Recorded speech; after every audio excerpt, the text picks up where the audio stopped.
Hola, hola, bienvenidos una vez más a su programa Entre Colegas. Y bueno, vamos ya en el episodio número 22. Poco a poco vamos avanzando y el día de hoy traemos un tema muy padre.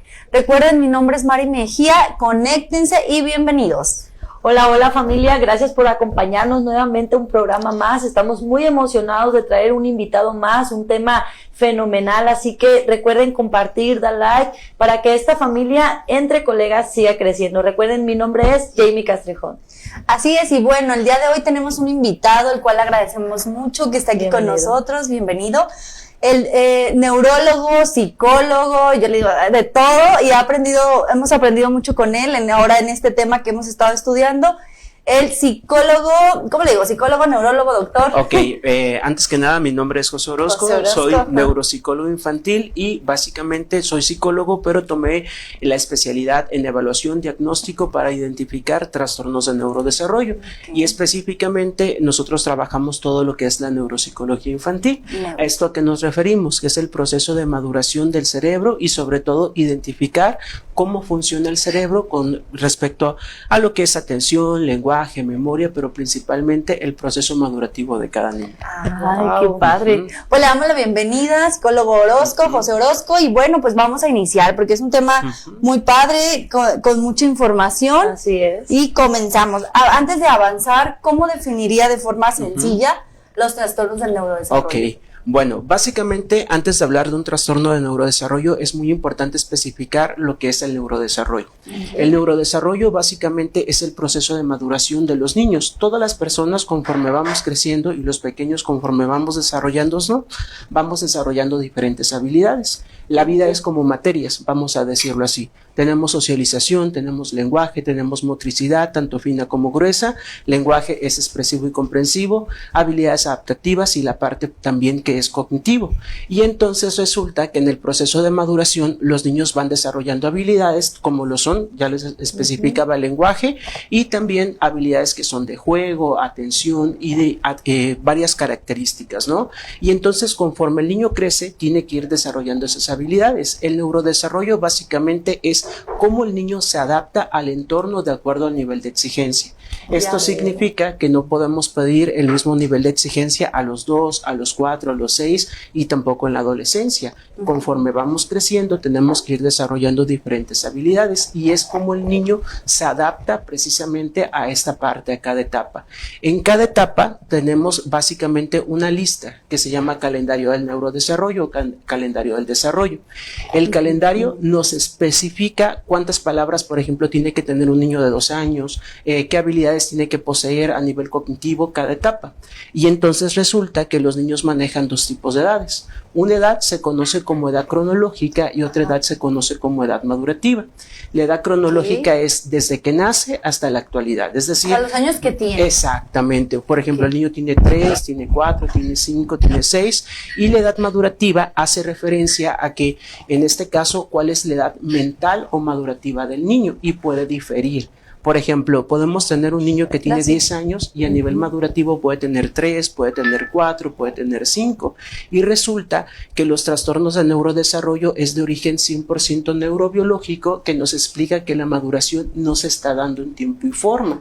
Y entonces significa que es una maduración que se llama neurodivergente. La neurodivergencia básicamente se refiere a que las etapas del desarrollo no se están cumpliendo y tenemos varias características o varias cosas que se pueden englobar dependiendo, número 1, las características que están presentes, número 2, la edad de los pequeños para poder asignar y también identificamos, por ejemplo, las áreas de oportunidad que se están presentando.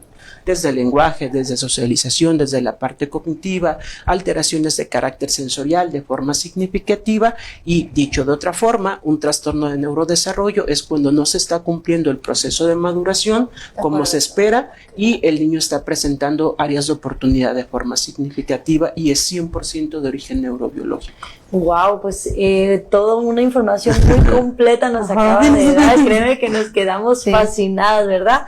Y lo importante que es saber, o sea, sobre esta información que es muy vital. Vaya, vamos a continuar con la siguiente pregunta. Claro.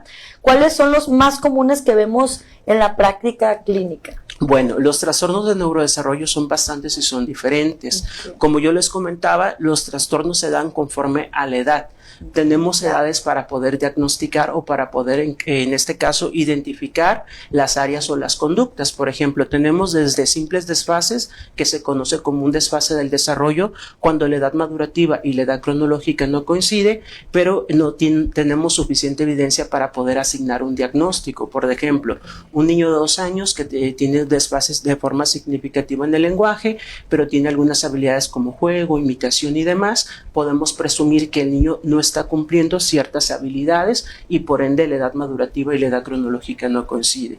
Ese es un punto muy importante. Tenemos algunos casos como son retraso global del desarrollo, que es cuando existe una base orgánica, en este caso genética, o alguna alteración de forma significativa o un factor de riesgo muy significativo que impacta directamente el neurodesarrollo y se presume que su edad madurativa y su edad cronológica no coinciden, pero obviamente es un proceso reservado de evolución para ver cómo va avanzando y más adelante poder descartar alguna cuestión de carácter cognitivo. Tenemos también lo que son trastornos del lenguaje, que tenemos ciertas condiciones para que sea un trastorno del lenguaje. Número 1, la edad mínima para este diagnóstico es a partir de los 5 años. La condición es que su inteligencia sea normal o normal baja y que otras áreas, por ejemplo, como socialización, como otras cuestiones, estén intactas, sino simplemente vemos dificultades para poder expresar ideas, para poder tal vez comprender algunas cuestiones y principalmente dificultades en el punto y modo de articulación, dificultades, exacto, lo que son los fonemas. Asimismo, vamos a encontrar dificultades para expresar ideas de forma larga, que se conoce como morfosintaxis, o lo que es la estructura de la oración, ¿no? Y tenemos también lo que es el diagnóstico de TDAH, que es un trastorno precisamente que afecta la atención, la hiperactividad y la impulsividad. Y en este punto cabe señalar, muy importante, papás, que lo más importante al momento de asignar un diagnóstico es la edad. La edad es total y completamente crucial.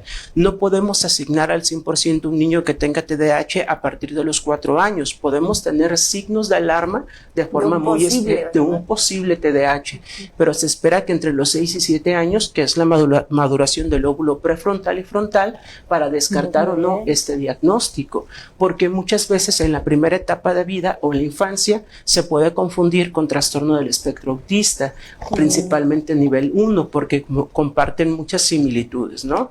Y entonces en el TDAH es preferible esperarnos entre los 6 y 7 años para poder descartar o no. Sí es cierto que a veces se puede asignar un diagnóstico desde temprana edad, por ejemplo de TDAH, cuando algunas veces se ve la sintomatología demasiado evidente y se descartan algún tipo de situaciones de forma general. Y entonces tenemos también lo que son trastornos del espectro autista, que es total y completamente todo un tema, ya que el diagnóstico se puede dar conforme a la edad. La edad mínima, por ejemplo, de este diagnóstico es a partir de los 2 años. Cuando nosotros vemos esto, es porque vemos muchas cuestiones, por ejemplo, de intereses y conductas restrictivas, un retraso muy significativo en lo que es en el lenguaje, alteraciones de carácter sensorial, también el juego es demasiado limitado y también todo lo que es la cuestión, por ejemplo, social, ¿no? Que es la parte más importante, que de repente dicen el niño juega solo, tiende a aislarse, vemos conductas demasiado repetitivas o estereotipadas, como lo es la alineación, apilar diferentes objetos, y su juego carece de juego simbólico, carece en este caso de representación simbólica, y eso es un punto, ¿no? Por ejemplo, lo interesante de este diagnóstico es que muchas veces se da, como les decía, pasa desapercibido, ¿no? Por la edad. Por ejemplo, puede ser que a los 2 años el niño presente ciertos signos de alarma, que eso se conoce, pero no encaja dentro de un diagnóstico. En algunas ocasiones, hasta los 4 años, podemos ver que la sintomatología es más evidente. ¿Por qué? Porque el niño no desarrolla pronombres, porque habla en tercera persona, porque presenta lenguaje colálico, porque tal vez todo lo que es la teoría de la mente, que es la expresión de las emociones y el por qué, no se está dando. A veces hasta los 6, inclusive me ha llegado en consulta, adolescentes, por ejemplo, con depresión, con con ansiedad y, oh sorpresa, resulta que era trastorno del espectro autista, Sí, pero como Nos no atendió. nos atendió, o mejor dicho, el niño tenía una serie de recursos, una serie de habilidades que le permitían adaptarse a lo que es el contexto, pero conforme fue creciendo, los niveles sociales fueron aumentando. La Y exigencia, ¿no? De la exacto, la convivencia, exigencia de la convivencia. Y entonces, ¿qué pasó? Que el niño entraba en estados de crisis, ansiedad, depresión, y cuando vamos evaluando, vamos viendo que hay un proceso significativo, que de repente decía, pues el niño hacía esto, no sé, por ejemplo, era un poco inflexible, siempre tenía temas muy específicos, y eso es lo que nosotros observamos. Y actualmente, por ejemplo, cuando me ha tocado dar conferencias o talleres, por ejemplo, en la universidad o en alguna universidad con personas adultas, yo he terminado de explicarles cómo se ve un adulto estudiando universidad, profesionista, con neurodivergencia, con autismo, TDAH, y se han acercado a decirme, gracias, ahora entiendo lo que me pasaba, pero no sabía qué nombre darle, pues, entonces ahora entiendo qué era lo que estaba sucediendo, ¿no? Entonces, el trastorno del espectro autista está presente, ¿no? Tenemos también lo que son trastornos de aprendizaje, y eso es otro tema. En el trastorno de son aprendizaje. muchos temas Son que muchos temas. definitivamente. Tenemos tiempo para hablar, porque Sí. inclusive, si me siguen invitando, podemos tocar cada uno de No, ellos. usted, si usted se compromete, aquí lo vamos a estar Bueno, invitando. perfecto, ya queda uno, Vamos a ¿verdad? ver la agenda Entonces, porque definitiva. cada uno es una información muy específica. Sí, Por ejemplo, claro. en el trastorno de aprendizaje, cabe señalar que la edad mínima para este diagnóstico es a partir de los 7 años, no Están en la antes. primaria Estamos en la primaria, sí. Es normal que hasta cierto punto un niño de preescolar confunda la derecha y la izquierda, que invierta las letras o ese tipo de procesos, ¿no? Pero a partir de los 7 nosotros podemos asignar o podemos decir que es un trastorno de aprendizaje. Ya. ¿Por qué? Porque las condiciones para un trastorno de aprendizaje son las mismas que en el trastorno del lenguaje. La inteligencia tiene que ser normal o normal baja, pero existe un problema de codificación de información. Y entonces significa... A nivel ya Sí, cerebro. básicamente se refiere a que el niño, por ejemplo, cuando nosotros aprendemos, entra directamente de nuestro canal, que es la vista, ¿no? Okay. De la vista se va al lóbulo occipitotemporal, aquí, bueno, en la parte se llama la caja de las palabras, y en esta partecita tenemos lo que es la cuestión de la memoria. Entonces, ¿qué hace, no? Yo he visto esa letra. Esa letrita la tengo que codificar, la tengo que comprender, y ya una vez que la comprendí, la estructuro y la proceso y sale lo que es la palabra, lo que es el lenguaje o la lectura, ¿va? Entonces, eso pasa, que muchas veces los niños presentan errores de codificación, tienen dificultad para entender los símbolos, tienen dificultad para poder visualizar, y se explica de manera general de la siguiente forma. Un niño cuando empieza a aprender de forma simbólica, ¿va? ¿Qué significa? Por ejemplo, si yo le pongo un dibujo a un niño de un caracol, el niño ve que es un caracol, y si yo lo pongo a la izquierda y lo pongo a la derecha, sigue siendo un caracol. Entonces, si yo en este caso pongo una silla y le invierto a la derecha y a la izquierda, exactamente lo mismo. Pero conforme vamos creciendo, nosotros le vamos dando una reinterpretación directamente a los símbolos. Por ejemplo, si yo pongo un triángulo, una flecha a la derecha y a la izquierda, ya no es lo mismo. La P y la B ya no es lo mismo. Entonces el niño tiene que reinterpretar para poder codificar toda esa información. Por eso va de acuerdo a la edad, porque va creciendo y se le va yo siempre les he comparado así como, yo les comentaba que es como tipo un juego, por ejemplo el de Mario Bros. Así se va descodificando el cerebro, o sea, no puedes ir al nivel 10 si no has pasado el 1, ¿no? O sea, se va, conforme vas creciendo, se va abriendo. De hecho, pasa muy interesante. Por ejemplo, para lo que es la cuestión de aprendizaje de la lectura y la escritura, nosotros reciclamos varias partes del cerebro o habilidades previas que nosotros hemos desarrollado, como lo son el lenguaje principalmente, la memoria, funciones ejecutivas, todo lo que tiene que ver, por ejemplo, con habilidades motoras, visomotoras, todo lo que es coordinación, y por ende leer es un proceso demasiado complejo, porque no es un proceso natural, sino es un proceso aprendido. El lenguaje es un proceso natural que ha sido de un proceso de evolución, y entonces por ende pues básicamente tenemos ciertas áreas de nuestro cerebro que son especialmente para lo que es el desarrollar lenguaje.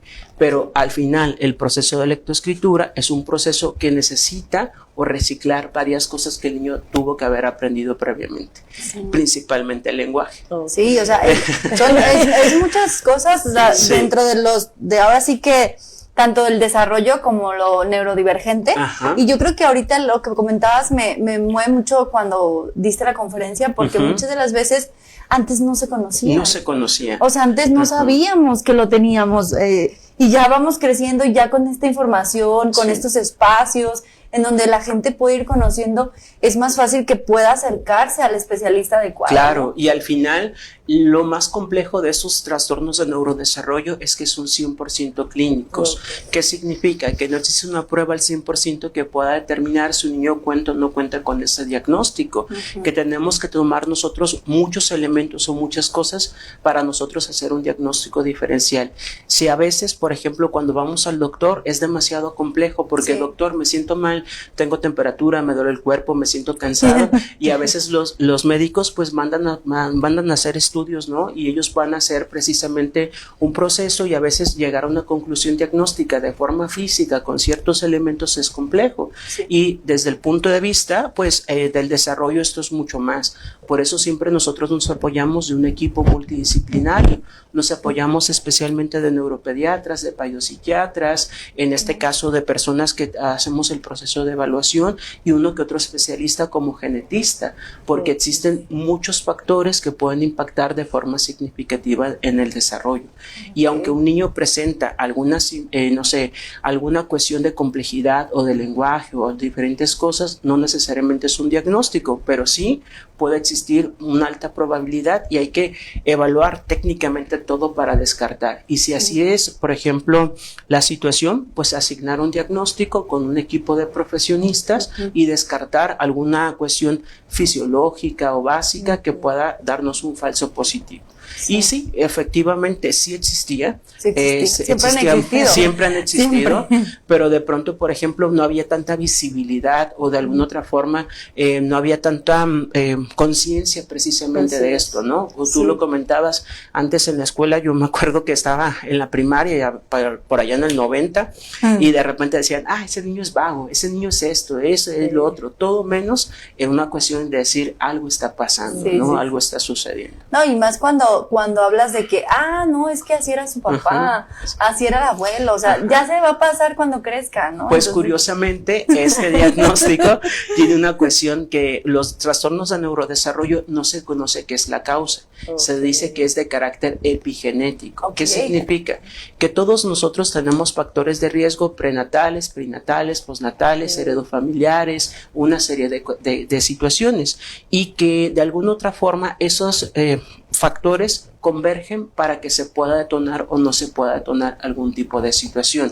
Por ejemplo, exacto. Y obviamente hay un fuerte componente genético, eso es indiscutible. Por ejemplo, en el TDAH está demostrado que un alto porcentaje, no recuerdo exactamente con precisión, pero entre el 70 y el 80%, si uno de los papás tuvo TDAH, hay una alta probabilidad que su hijo también tenga ese tipo de diagnósticos, que igual me faltaron especificar también los demás, porque nada más me faltaron también discapacidad intelectual y otras cositas, pero ahorita lo retomamos. Entonces resulta que al ser de carácter epigenético, pues existen esos factores que pueden influir. Por ejemplo, esto es como una cuestión física y lo voy a explicar porque los trastornos de neurodesarrollo no son enfermedades, son condiciones de vida. Eso es un punto muy importante.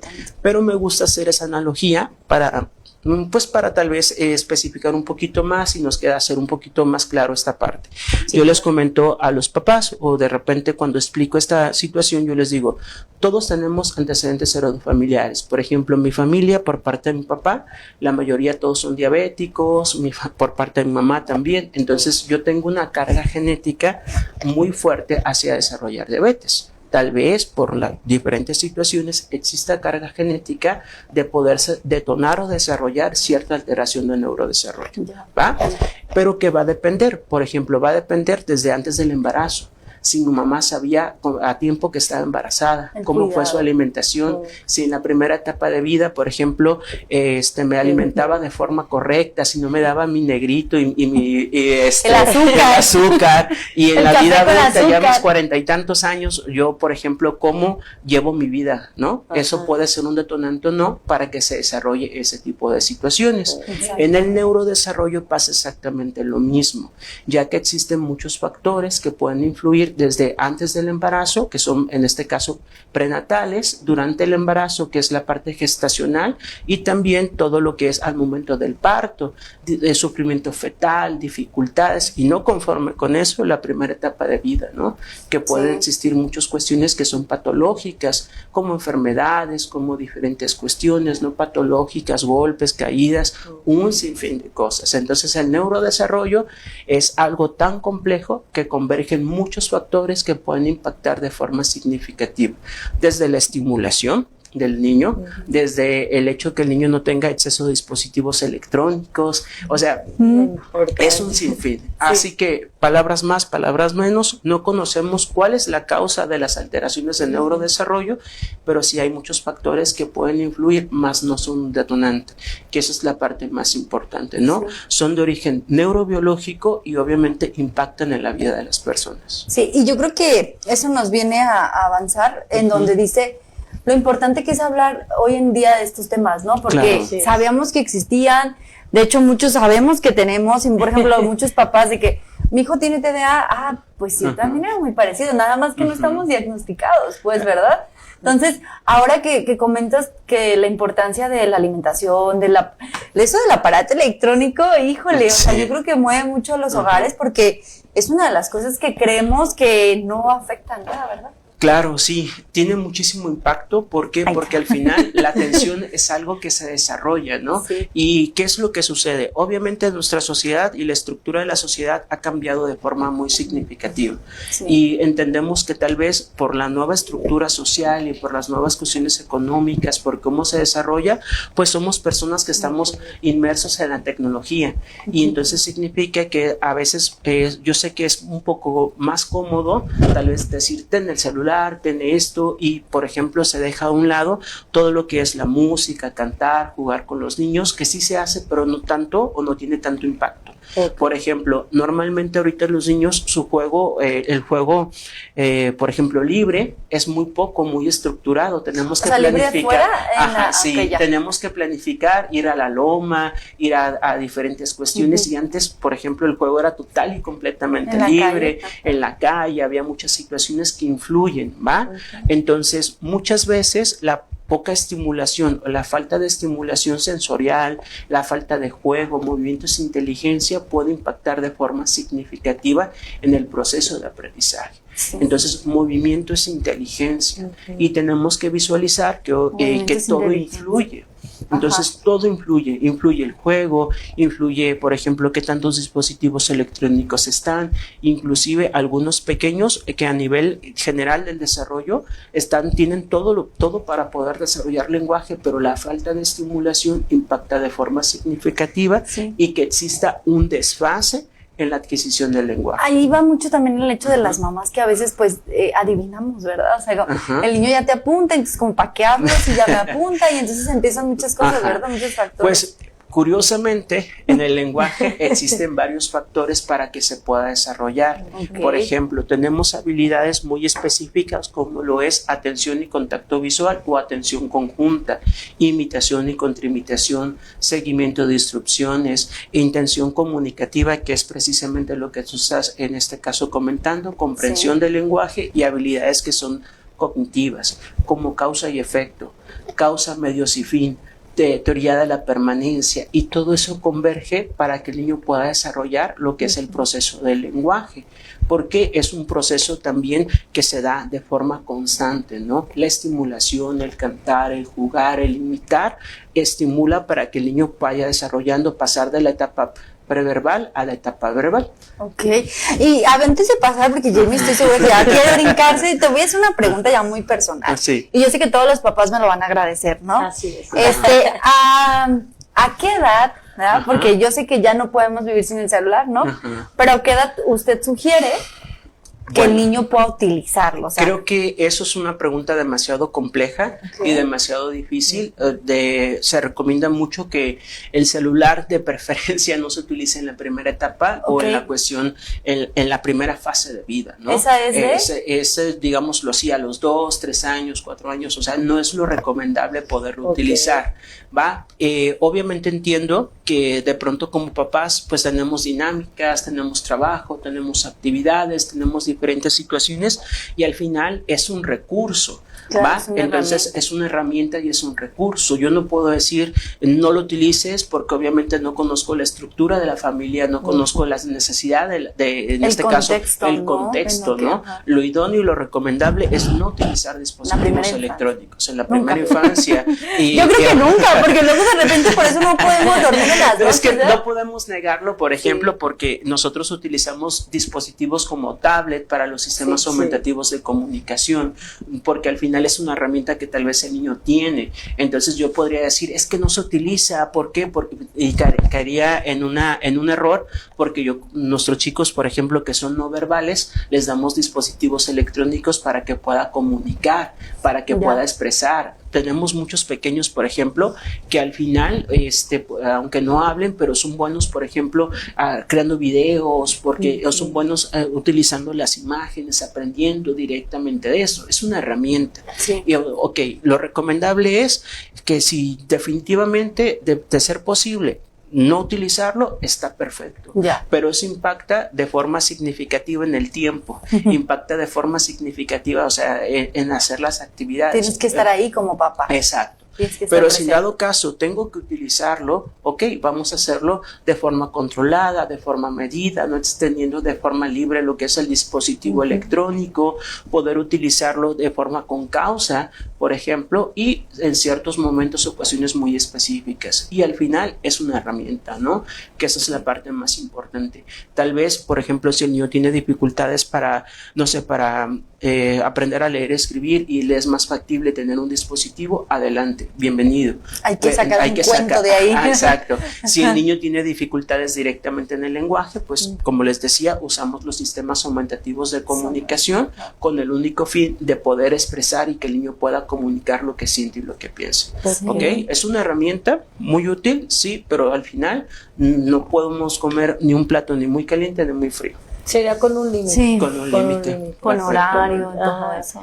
Pero lo difícil que es, o sea, porque ahorita la mayoría de la población está acostumbrada a que si el niño llora, no llores, te lo doy, pero ya, relájate. Exacto. Pues sí, al final entiendo que de pronto pues la estructura o diferentes cuestiones están presentes y es algo que nosotros utilizamos mucho para los papás para poder explicar la parte conductual, ¿no? Sí.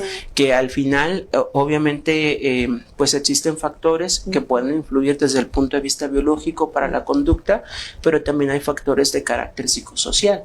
Desde el punto de vista biológico, cuando presentamos una dificultad de conducta o un área de oportunidad, pues número uno, por la falta de lenguaje.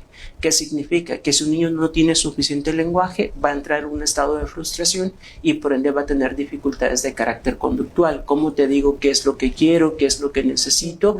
Y esto puede provocar dificultades de carácter conductual, como les comentaba.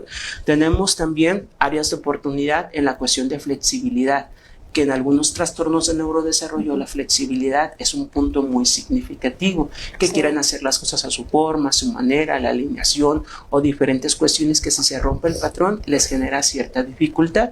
Y tenemos alteraciones de carácter sensorial. ¿Qué significa esto? Que puede haber una hipersensibilidad o una hiposensibilidad y por ende podemos tener áreas de oportunidad o se tienen, por ejemplo, dificultades de carácter sensorial y eso puede detonar ciertas cuestiones de carácter conductual. Y la cuarta es la parte física o ambiental, enfermedades, cuando a veces hace calor, también los niños se sienten como un poquito, con los bochornos, como un poquito más, su conducta es un poquito más intensa por lo que es el contexto. Y la otra parte que es de carácter psicosocial, pues es número uno, va a presentar dificultades de carácter conductual porque quiere el niño conseguir algo. evitar algo o llamar la atención. Y de repente escuchamos, el niño estaba bien, nada más llegaste tú, y hazte cuenta, ¿qué significa? Que yo lo acabo de como papá me convierto en un detonante de carácter conductual, porque hay una dinámica que se está estableciendo entre papá, mamá o diferentes características, ¿no? Entonces la conducta se mide por intensidad, por duración, por frecuencia, y entonces existen muchos factores que pueden ser un detonante. Entonces, y eso es otro tema que técnicamente es demasiado, y abarcar desde las técnicas, desde la cuestión, desde la explicación para poder abordar. Sí. Parece que escuché ahí a Daniela, no me llega usted y Andrés. Ya sé, o sea, sí, porque ya lo escuché. Sí, pero lo importante que es conocer para poder, o sea, como papás, poner manos a la obra, porque es importante, pues, poder atender. Sí, porque muchas de las veces pasa que como papás no le ponemos la atención que requiere, ya cuando entra, pues, a un nivel, no sé, en la escuela, kinder, preescolar, y luego, ¿sabe qué? Su hijo está presentando este aumentan tipo de los conflictos. Bueno, yo creo que eso es un punto muy importante. Uno como papás hace lo mejor que puede con lo que tiene. Claro. Y al final es muy fácil de pronto, por ejemplo, juzgar cuando un niño entra en una conducta disruptiva, no sé, en un centro comercial, en el supermercado, en el centro. Si fuera mi hijo, Exacto, la típica frase. Pero realmente quien lo vive sabe realmente lo que está pasando. Y no sabemos, por ejemplo, si ese pequeño está presentando alguna alteración de neurodesarrollo. O sea, la conducta tiene mucha base de carácter biológico, y no significa que sean mal creados, no significa que sea una cuestión, sino porque hay procesos internos, neurotransmisores, la misma estructura que influye de forma significativa en la conducta. Por ejemplo, hablando del trastorno del espectro autista, nosotros tenemos en este caso algo que se conoce como conductas disruptivas, que es de origen neurobiológico, y entonces la conducta aumenta de forma significativa y puede entrar en crisis de forma constante, por ejemplo, como tener miedos o diferentes tipos de situaciones, porque hay neurotransmisores como GABA, dopamina, serotonina, que influye e impacta de forma significativa en la autorregulación. Entonces, y no es como que algo que se provocó en el contexto. Y realmente pues hay que ser muy cautelosos pues al momento de juzgar o de comentar. Por ejemplo, por eso tiene precisamente las neurodivergencias, que la misma falta de maduración o cómo procesa el cerebro diferentes cuestiones o la información o la codificación o ciertos neurotransmisores que están influyendo, da por hecho, o mejor dicho, da como resultado ciertos problemas de carácter conductual. Sí, pues es un llamado a la empatía ahora sí. Claro, y obviamente que si hay conductas, pues que son de carácter contextual y social, ¿no? Porque aunque de todas maneras, yo considero que aunque de todas maneras sea algo neurodivergente, el que lo sepas también es súper importante, porque así vas a saber tratar, o sea, a la persona, al niño, a tu hijo, a tu familiar, y porque muchas de las veces justificamos con de, no, pues es que tiene este problema, pero y ya no hacemos más. Ok, creo que tocaste un punto muy importante, lo que siempre nosotros decimos, cuando asignamos un diagnóstico, el diagnóstico se asigna para comprender lo que está sucediendo. Exacto. Eso es principalmente el objetivo del diagnóstico, ¿no? En algunas ocasiones no se puede asignar el diagnóstico porque puede ser un poco difuso por diferentes características, pero lo que sí podemos hacer es determinar la edad madurativa, lo que sí podemos hacer es ver su perfil neuropsicológico, su capacidad de lenguaje. El diagnóstico es eso, ¿no? Me explica un porqué, pero aunque tenga un diagnóstico, nada está escrito en piedra.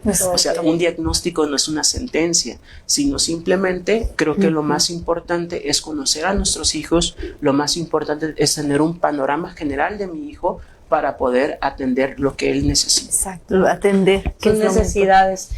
Bueno, yo me atrevo a hablar así abiertamente, pero mi hijo sí presentó ciertos tipos de conductas cuando entró al preescolar, y eso fue lo que me comentó a mí la maestra, es que no lo puede llevar ahorita que lo traten por la edad que tiene. Es una edad que todavía no está apto, hay que esperar porque puede ser conducta del niño. Ahí me estuvo explicando. Sí, claro. Y realmente sí es muy necesario darles el tiempo y ir viendo. Y esperar que evolucionen, que maduren, pero también eso significa que si yo observo o veo signos de alarma, no detenerme, ¿no? Claro. Al final, a veces nos pasa que uno como papá obviamente ama a sus hijos y siempre va a ser chiquito y siempre uno va a querer lo mejor para ellos, claro, pero a veces vemos esas pequeñas cositas que decimos, ay, eso es normal, o ya va a madurar, o ya va a pasar, y hay que tomar en cuenta que entre más inmediata sea la atención es mucho mejor el pronóstico, que eso es algo muy importante, porque de pronto, por ejemplo, pues normalizamos la conducta, tu tío, tu esposo era igual, habló tal, fulanito tío, etcétera, etcétera. Ajá, y entonces... Sí, incluso te dicen, o sea, si le caes bien te va a hablar, si no, pues no te va a hablar. Y es como, o sea, ya la niña ya tiene la edad de, no sé, 7, 8 años y, o sea, algo está pasando ahí. Sí. Pero como yo ya como mamá ya lo entendí, para mí ya es parte normal, de la vida, ya es normal, Ajá. la familia ya lo normalizó. Así es ella, déjala ahí, que esté allá solita. Y pues hay no que es tomar así. en cuenta, papás, que aquí lo más importante es, independientemente de todo, si ustedes ven algún signo de alarma, ven alguna situación, no duden en realizar un proceso de evaluación. Entiendo y comprendo que cada uno tiene su propio proceso, porque imagínense el impacto que tiene para un papá recibir un diagnóstico. Inclusive, yo siempre lo comento y lo digo cuando doy talleres y cuando enseño lo que es el proceso de evaluación. De pronto llegan pacientes conmigo y nos llenan un formato previo. En ese formato previo reviso edad, reviso características y por un momento 10, 15 segundos se me detiene mi corazón y digo, veo todas las características y dentro de mí digo, ojalá que no sea autismo. No porque no ame mi profesión, la amo profundamente y me encanta, lo disfruto todos los días, pero sé el impacto que tiene para la familia y para ese niño. O sea, literalmente un diagnóstico les cambia la vida. Sí. Y de pronto el saber todo lo que viene y todo lo que se van a enfrentar, lo sabemos, ¿no? Por eso tratamos de hacerlo con ética, con amor, con profesionalismo, y asignar un diagnóstico tiene que ser lo mejor que sea posible con tacto. Pero también nos pasa que a veces los papás están en ese proceso de duelo y es lo cual es normal, es comprensible. De pronto, por ejemplo, en ese proceso de ver qué es lo que está sucediendo, a veces algunos lo aceptan, otros se enojan, otros ya no voy molestan. como creen, ¿qué está pasando? Exactamente, pero nosotros entendemos, no lo tomamos personal, sino es un proceso individual, ¿no? Así es. Exactamente. No, pues qué buen tema Sí, la verdad que sí. Hay una diferencia entre el retraso del desarrollo y un trastorno tal cual. Ok, vamos a definir que un desfase del desarrollo es cuando nosotros observamos que no hay criterios suficientes para algún diagnóstico, pero la edad madurativa y la edad cronológica no coinciden, ¿va? Okay. Y entonces básicamente lo damos en las primeras etapas de vida. Hay otro diagnóstico que se llama retraso global del desarrollo, cuando existen o cuando nosotros observamos que la edad madurativa y la edad cronológica no coincide, pero se presume una posible discapacidad intelectual. Y esto puede ser por factores de riesgo, como les decía, perinatales. Por ejemplo, un bebé que tuvo sufrimiento fetal, que tuvo dificultades de respiración, que el niño tuvo alguna situación de forma significativa que iba a impactar, o algunas alteraciones muy, por ejemplo, pues no sé, generales que puedan influir para que el proceso cognitivo sea, en este caso, influya de forma significativa. Y entre los 6 y 7 años se vuelve a evaluar y ese retraso global del desarrollo ya en este caso, se descarta o se asigna el diagnóstico de discapacidad intelectual. Entonces es lo que nosotros asignamos. Y los trastornos del neurodesarrollo es el conjunto que ya habíamos mencionado, básicamente que engloba lo que es la falta de maduración de, en este caso, nuestro sistema nervioso central. Y podemos visualizarlo recapitulando, porque los fui nombrando, pero no terminamos todos: trastorno del espectro autista, trastorno del lenguaje, discapacidad intelectual, trastorno de aprendizaje, TDAH y una serie de características. Y a veces, por ejemplo, evaluamos tantas cosas que no llegamos a una conclusión diagnóstica, porque esto es clínico y se da conforme a la edad. Y va evolucionando y va habiendo cambios. Exacto. Por ejemplo, nos pasa mucho que de pronto vemos un pequeñito y por eso nosotros recomendamos más el hecho de que esperar el proceso de evolución. Me ha tocado observar, obviamente, que en el proceso al niño se le atiende y se le asigna un diagnóstico de TDAH. y oh sorpresa, cuando cumple 7 años o cuando llega en este caso a secundaria, ya no encaja dentro del diagnóstico, sino encaja más dentro del trastorno del espectro autista. Y no significa que no tuviese el autismo, sino que las características o el conjunto, en este caso, se asemejaba más por la edad a ese diagnóstico, porque tenemos específicamente que en el diagnóstico comparten ciertas características, como TDAH, trastorno del espectro autista nivel 1 y niños con altas capacidades, manejan en este caso muchas similitudes. Sí, los síntomas, ¿no? Signos y síntomas. Digamos conductas que son observables específicamente, y pasa algo muy curioso, que el lenguaje es el ajonjolí de todos los moles.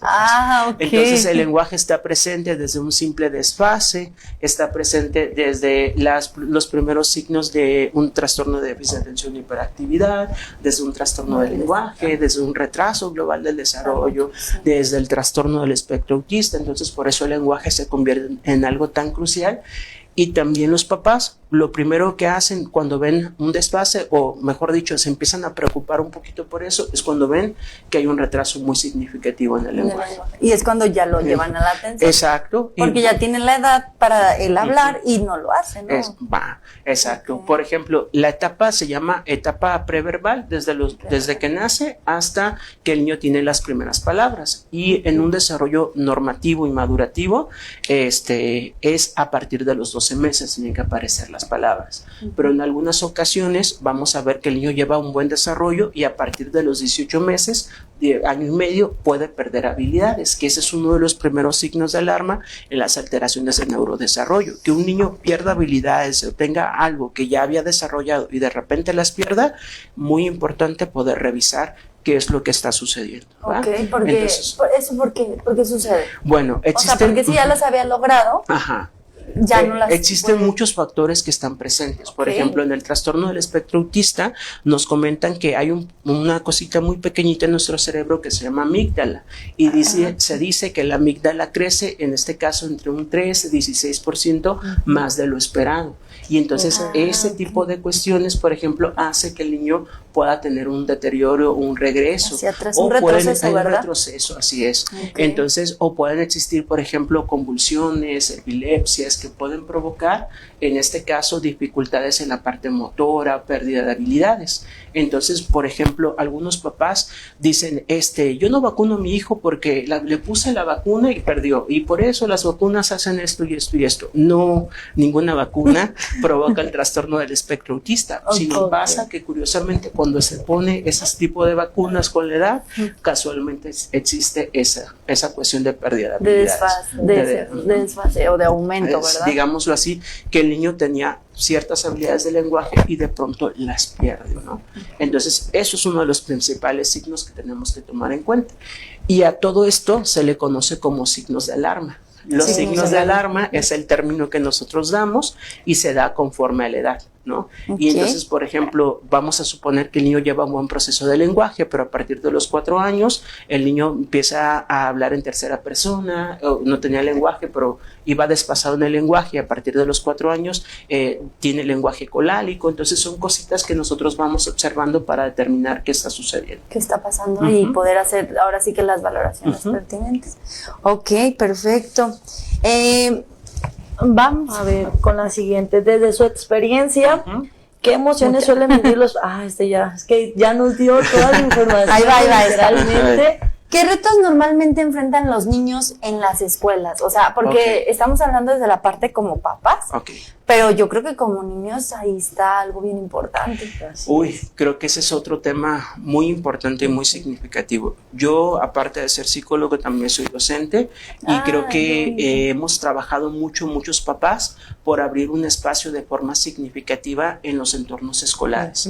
Sin duda, los niños que presentan alguna neurodivergencia, pues tienen mucha capacidad de aprendizaje, tienen muchísimas habilidades, pero estamos en un camino de forma constante. ¿Para qué?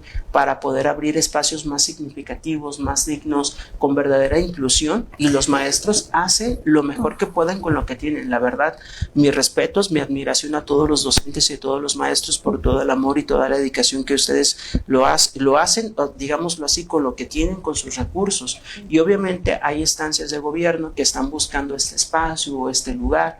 He tenido la suerte de trabajar, por ejemplo, con gobierno del estado, dar talleres y capacitaciones para docentes porque lo están buscando. Y entonces actualmente nos dicen que la educación tiene que ser laica, gratuita, obligatoria e inclusiva. Pero la inclusión es algo tan complejo, desde hacer ajustes, desde adaptar los espacios, desde hablar a los pequeños acerca de la neurodiversidad, desde que los padres de familia entiendan y comprendan que existen muchos tipos de ser niño, de formas de ser niño, y que si un niño aprende de forma distinta, que si se desregula, no significa que de repente dicen, es que no te juntes con fulanito, no le hables, y no saben el impacto tan grande que tiene consigo, ¿no? Y los papás están buscando ese espacio, ese lugar seguro, ese momento para que ellos, tienen derecho los niños a educación, y los papás están abiertos precisamente a ayudar, a apoyar, y al final no todos los papás, si tú eres docente y te toca un papá que de pronto, por ejemplo, no lo quiere llevar y tú le dices, por favor, papá, llévalo a evaluación o llévalo a esto, y tal vez no lo hace, no lo tomes personal, porque él también está viviendo su propio proceso y está haciendo lo mejor que puede, y tal vez en este momento no está preparado.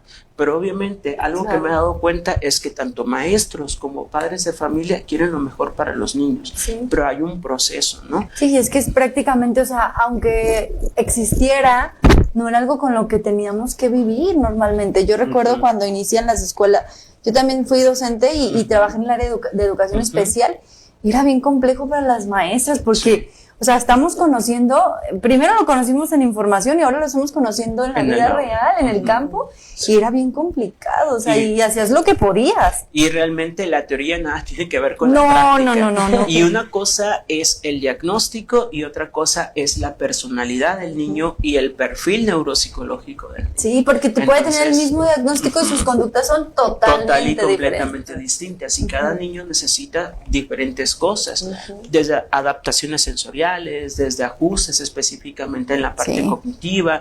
O sea, es un mundo, ¿no? Nosotros actualmente estamos trabajando precisamente con un proyecto con dos maestras maravillosas, bueno, tres, que es la maestra Candy Gómez, la maestra Isa y Caleb, que son en este caso personas que están comprometidas con lo que es el proceso de inserción escolar.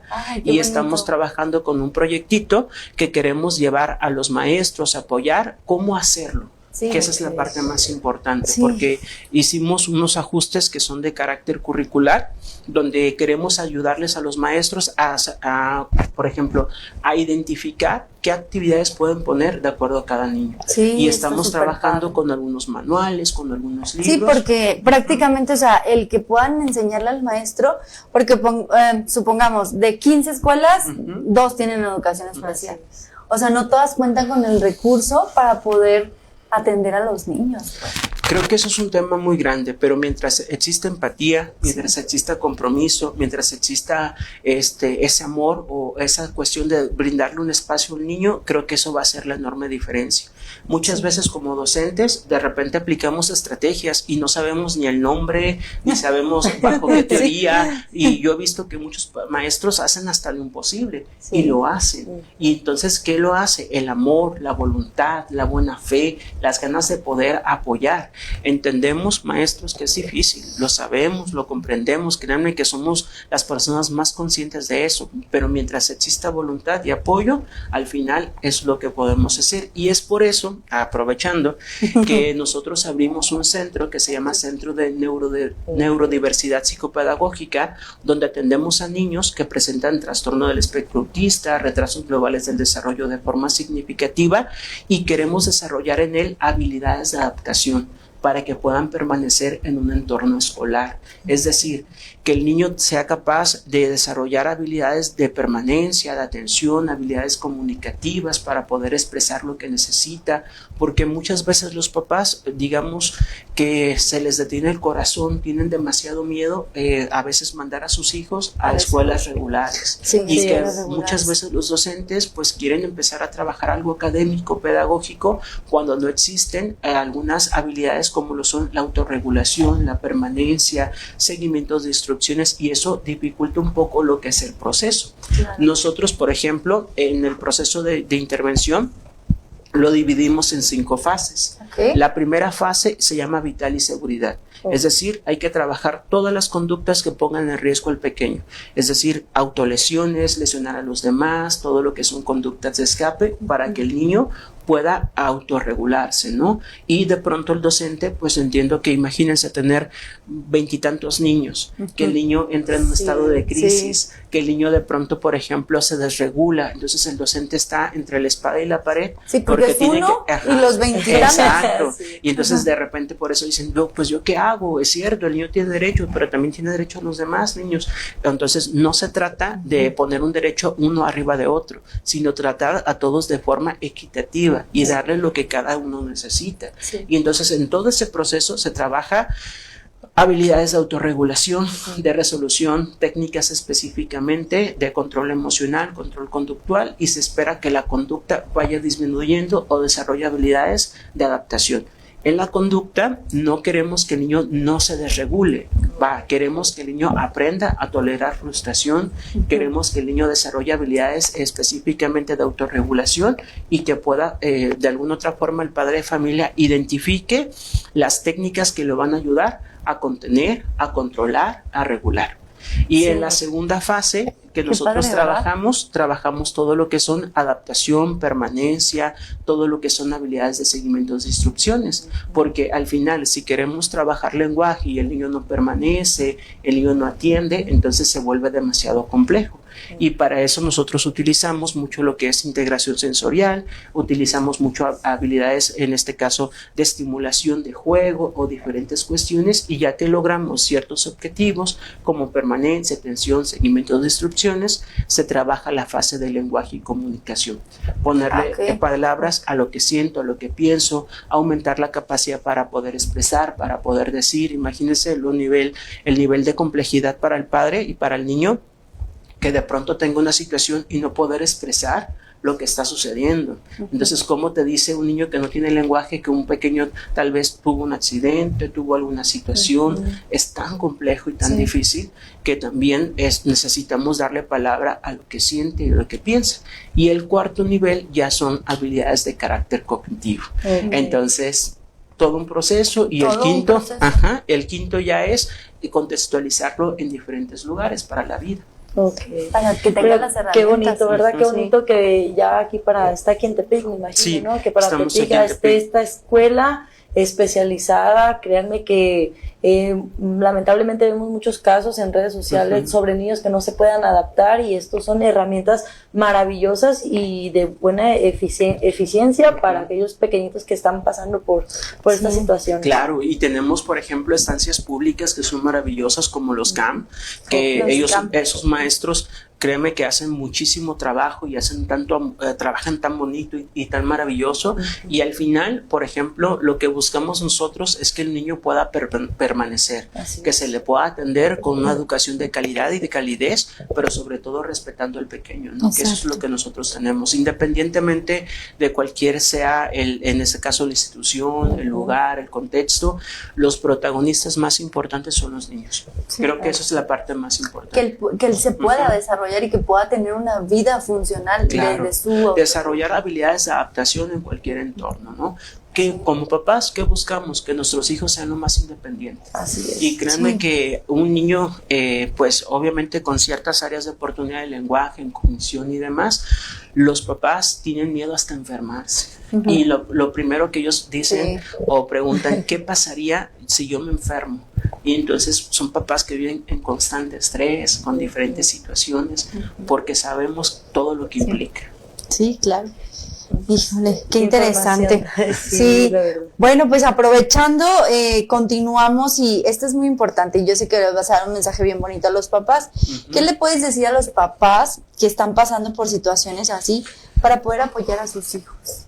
Papás, confíen plenamente en su criterio, confíen en este caso en su amor, confíen en que están haciendo lo mejor que pueden con lo que tienen. Es claro que nadie nos enseña a saber cómo ser padres y eso, créanme, que es lo más difícil y lo más complejo. Pero si tú el día de hoy, por ejemplo, trabajas, le inviertes tiempo, le inviertes calidad, juego, no estamos diciendo tal vez regalos, sino simplemente te dedicas a jugar, a estar con tu hijo lo va a agradecer. Al final, cualquier objetivo de cualquier papá, como lo decía, es que nuestros hijos sean lo más independiente que sea posible. Confía en tu instinto, confía en tu amor, tómate tiempo y te voy a recomendar, nosotros hablamos con los papás con una regla que se llama la regla de las 4P, que son 4P. Okay. Paciencia, persistencia, precaución y en este caso todo lo que es paciencia, se me olvidó, permítanme. Es que son tantas paciencia, precaución, persistencia y se me fue el otro. Vamos a dejarlo en 3, ¿les parece? ¿No es la de permanencia? No, es paciencia, precaución, persistencia. Y el otro no me recuerdo con precisión. Es que son tantas cosas las que nosotros manejamos, pero lo vamos a dejar en 3 en este momento. Nosotros primero trabajamos con esos 3 y ya luego nos ya, si me acuerdo, ahorita les digo. Sí, ok, sí. En este caso es, número 1, paciencia, papás. Esto significa que muchas veces te vas a sentir cansado, te vas a sentir demasiado, vas a sentir que ya no puedes con ello. Entonces, respira, cuenta, pide ayuda si en dado caso lo necesitas, tómate un momento y toma en cuenta que esto no es una carrera contra el tiempo, sino es una carrera contigo mismo, con tu hijo. Respira, cuenta hasta 10, sé consciente y obviamente todo se construye paso a paso. No queremos correr cuando de alguna otra forma el desarrollo es progresivo, es poco a poco, no te compares con nadie, no voltees a ver a los demás niños porque de pronto eso sucede, ¿no? Sí, claro. Sé muy paciente contigo, con tu proceso, con tu mismo hijo, que él está haciendo también, está desarrollándose a su ritmo. No vamos en contra de nadie, jamás vamos a comparar nada con nadie, ¿no? Número 2, precaución. Ojo. Cuida mucho lo que hablas, lo que dices, cómo lo dices, cómo te diriges. Cuida mucho lo que son las palabras. Yo sé que de pronto vas a estar cansado, vamos a tener muchas situaciones, pero tómate el momento. Respira, date un momento y adelante. Y el segundo el tercero, se llama presencia. ¿Qué significa? No es el tiempo, es la calidad del momento.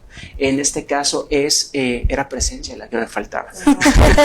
Y me salió natural. Entonces, presencia, ¿no? Está presente. Por favor, juega con tu hijo. Regálate un momento, un tiempo suficiente para jugar, para estar con él.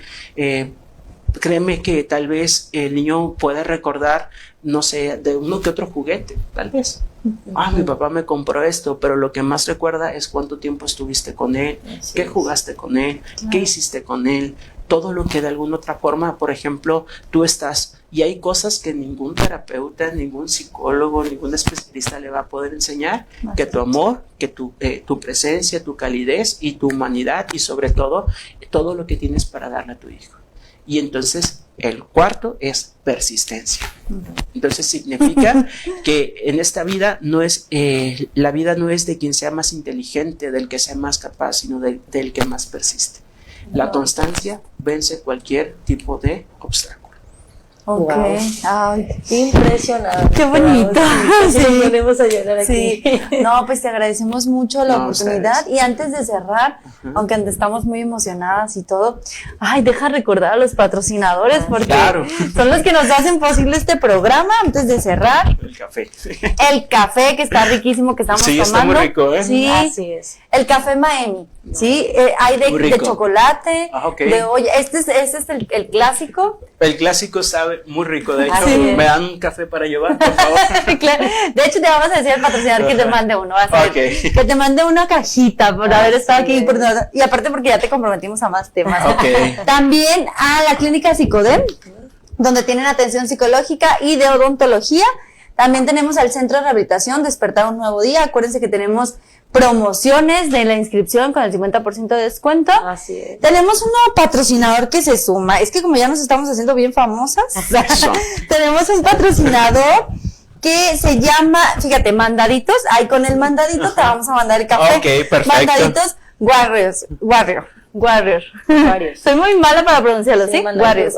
Ellos son súper rápidos, de verdad son muy confiables, ¿eh? Incluso hasta tienen grupos Vivito. Okay. En cuanto pides y necesitas, a mí me llevan el desayuno, el cafecito, lo que ocupes. Incluso he mandado a veces hasta llaves, el expediente que ya se me olvidó, o sea, todo lo que necesites es de mucha confianza. Entonces tenemos ese patrocinador y cerramos con nuestro patrocinador El Roble, renta de vehículos, para quien ocupe y necesite. Y antes de irnos, yo creo que todo el mundo quedó fascinada.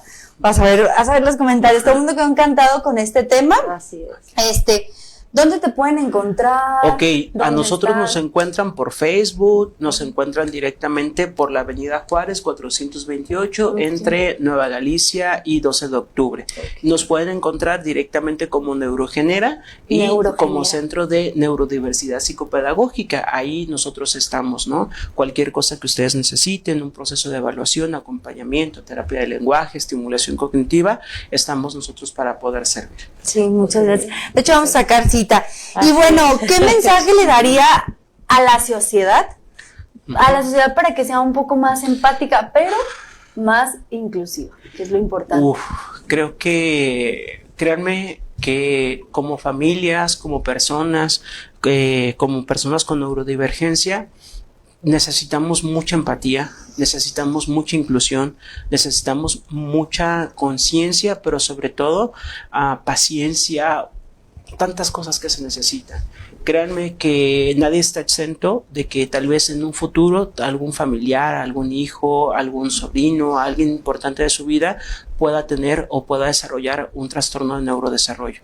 Creo que solamente hasta que lo vives, hasta que pasa en tu familia, en tu contexto, tomamos conciencia de todo lo que está sucediendo. Sí. Entonces, si en algún momento tú ves a una persona o ves un pequeñito que está en llanto, en crisis, no juzgues, no critiques, no señales, porque realmente no sabes qué es lo que está pasando este pequeño, no sabes realmente qué es lo que está sucediendo con mamá, si mamá durmió, si comió bien, si tuvo tiempo, se encerró en el baño a llorar de tan complejo, ¿no? Y vaya, sé empático. Si tu hijo tiene un niño con neurodiversidad, con TDAH, con trastorno del lenguaje, enséñale a tu hijo a ser empático, enséñale a tu hijo a jugar con él. Es muy triste de pronto ver cómo muchos papás se niegan o tienen miedo a llevar a sus hijos a un parque, de repente tienen que pagar terapia de juego para jugar con otros niños porque no hay un espacio donde los puedan aceptar. Y de pronto en los comentarios, o sea, de verdad, nos ha pasado que de pronto, por ejemplo, en algunas escuelas, algunos papás, algunas personas hacen grupos para hablar del niño, para condenarlo, satanizarlo. O sea, créanme que entendemos que nuestros hijos son lo más maravilloso, no queremos que nada les pase, pero si nosotros no educamos desde la conciencia, no educamos desde la empatía, ¿hacia dónde vamos como sociedad? Exacto. O sea, creo que ese es un punto muy importante y pues nada, pues ser empáticos, promover lo que es la inclusión, respetarla, recordar que no solamente es un 2 de abril, que es el Día de la Conciencia sobre el Autismo, sino son situaciones que se viven todos los días, todo el año, y que es una condición de vida completa. O sea, los niños que tienen neurodivergencia son para toda su vida, no se quita, es algo que como familia aprendes a vivir con ello, aprendes a adaptarte tu vida, a hacer cambios de forma significativa y pues obviamente buscamos que los niños puedan integrarse lo mejor que sea posible. Así es. Pues ahí están las palabras, ¿verdad? Hermosas palabras y importantes tomarlas en cuenta en nuestra vida como adultos, como sociedad. Recuerden que es tan importante unirnos, ¿no? aprender a crecer con estas situaciones y con esta información tan importante. Así es, Mari. Pues ahí está, familia, nuestro invitado especial, el cual pues nos explicó el tema de pies a cabeza. Igual pues dejó aquí sus redes sociales, sus números de teléfono, no sé dónde localizarlo y hacer conciencia sobre estos temas que sí pasan y tenemos que poner el ojito ahí, ¿verdad? Así es. Pues muchas gracias, te agradecemos. Gracias Psicólogo José Orozco, y estás comprometidísimo a volver. Claro. Yo le mando el café sin aquí falta. vamos a estar, Le voy a mandar el café con las igual fechas. si quieren que tocamos algún tema de forma específica, alguna cuestión de lenguaje, TDAH, trastorno del espectro autista, que esto no es que esté de moda, es una realidad y es un hecho que no podemos negar ni podemos taparnos los ojos, es algo que está sucediendo. Así es, correcto. Entonces ahí escríbanos, ahí pónganos algún tema que les gustaría que el psicólogo les informara, les diera a conocer y que aprendamos. Acuérdense que aquí aprendemos todos, aprendemos nosotras, aprenden ustedes y crecemos todos juntos. Muchas gracias. Muchas gracias y pues a nos ustedes. vemos próximamente. Así Gracias. es. Muy Nos bien. vemos en la siguiente. Adiós. Hasta luego.